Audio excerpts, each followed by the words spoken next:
हिंदुस्तान का इतिहास अनेक वीरों के शौर्य और साहस की गाथाओं से भरा पड़ा है।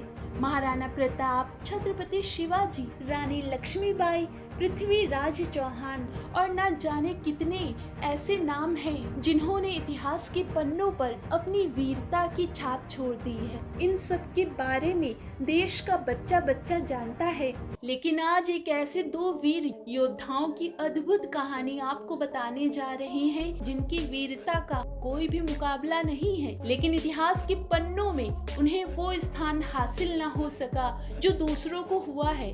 बात कर रहे हैं बुंदेलखंड की मिट्टी में पैदा हुए दो भाइयों आल्हा और उदल की। 12वीं सदी में बुंदेलखंड के महोबा के दशरथपुरवा गांव में जन्मे ये दोनों भाई बचपन से ही शास्त्रों के ज्ञान और युद्ध कौशल में निपुण होने लगे थे। इन दोनों भाइयों के पराक्रम को देखते हुए इन्हें युधिष्ठिर और भीम का अवतार भी कहा जाता था।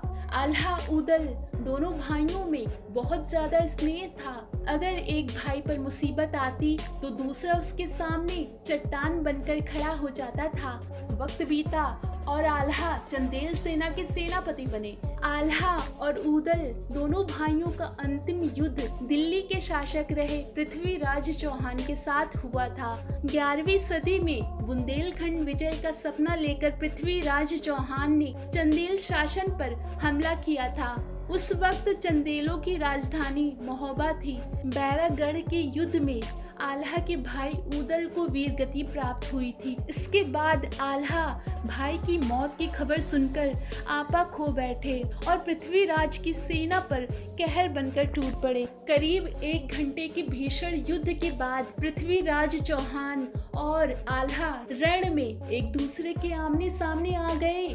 आल्हा ने भीषण युद्ध में पृथ्वीराज चौहान को हरा दिया। हालांकि कहा जाता है कि अपने गुरु गोरखनाथ के आदेश पर आल्हा ने पृथ्वीराज चौहान को जीवन दान दे दिया था।